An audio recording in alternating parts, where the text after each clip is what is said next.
Bem-vindo ao 5 Minutos Europa, o único espaço que dá voz a todos os candidatos ao Parlamento Europeu. Foi eleito deputado com apenas 19 anos, mas chega ao Parlamento Europeu em 94, onde fica por breves meses. Regressa depois e é lá que permanece nos últimos 10 anos. É o número 5 da lista conjunta PSD-CDS, Aliança Portugal. Carlos Coelho, obrigada por ter aceito o nosso convite. O desafio agora é expor a sua ideia da Europa em 5 minutos, rigorosamente 5 minutos.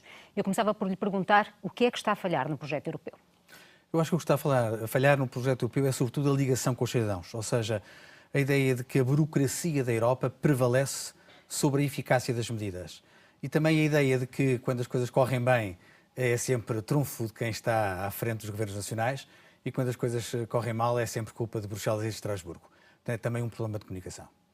Mas considera que a Europa deu uma resposta eficaz a esta crise? Não, a Europa foi apanhada nesta crise. Esta crise não começa, aliás, na Europa. Começa nos Estados Unidos, com um conjunto de banqueiros sem escrúpulos que fizeram atividades de alto risco que contaminaram os mercados financeiros do mundo inteiro. E a Europa, quando reagiu, se calhar foi um bocadinho tarde demais, costumamos dizer que casa roubada, trancas à porta, e também foi um bocadinho isso no plano europeu. Mas, de uma forma geral, hoje, a Europa está a apostar na capacidade de haver mais atividade económica e de haver mais criação de emprego. E eu quero acreditar que a consequência positiva dos investimentos que têm sido feitos e que vão ser feitos no quadro comunitário de apoio entre 2014 e 2020 vão ter consequências. O nível de desemprego, nomeadamente o desemprego jovem, não deve deixar ninguém sossegado. Não, e esse também é um sinal de que as coisas não são iguais na Europa.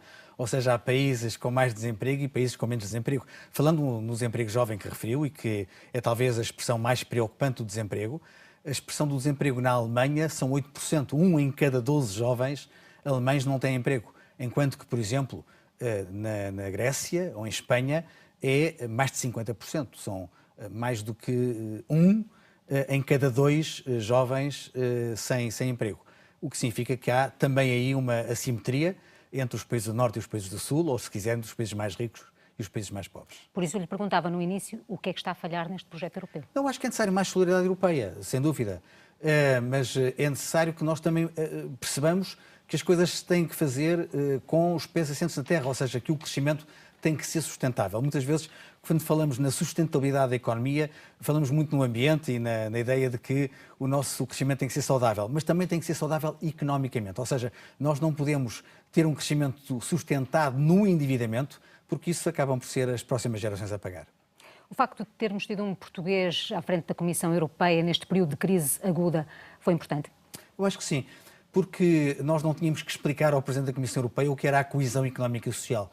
Repare, os tratados têm combinações jurídicas, isto é, há mandatos que os tratados dão às instituições europeias e um deles é a coesão económica e social.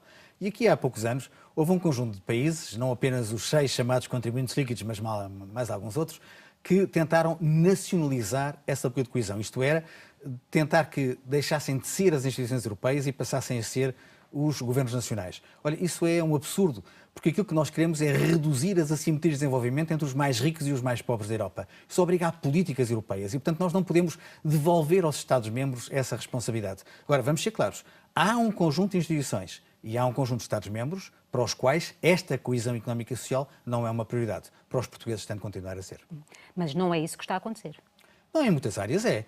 Repare, os fundos que estão previstos entre 2014 e 2020 traduzem um grande apoio aos países com mais dificuldades. Portugal vai receber nos próximos 6 anos 11 milhões de euros por dia.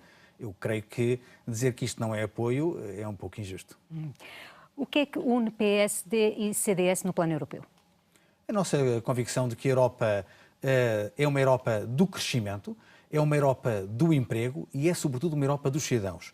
Creio que PSD e CDS não se conformam com uma Europa do mercado comum, em que haja livre circulação de mercadorias, de bens e de capitais. Ambos acreditamos na Europa das pessoas, na Europa dos cidadãos. E isso creio que é uma mais-valia. Mas isso não é só uma frase feita? Não, não é. Significa, por exemplo, que os nossos portugueses lá fora não são tratados como imigrantes, são tratados como cidadãos.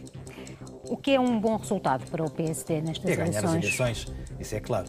Mas considera que este ato eleitoral é um teste ao governo? Não. É isso que estará a ser avaliado pelos, Não, o pelos que portugueses? está em causa é eleger 21 deputados ao Parlamento Europeu. E como nós sempre dissemos, eleger 21 portugueses para o Parlamento Europeu significa eleger 21 embaixadores do interesse nacional em Bruxelas e em Estrasburgo. E é isso que está em causa, é saber se nós conseguimos eleger os melhores para defender Portugal no Parlamento Europeu, em Bruxelas ou em Estrasburgo.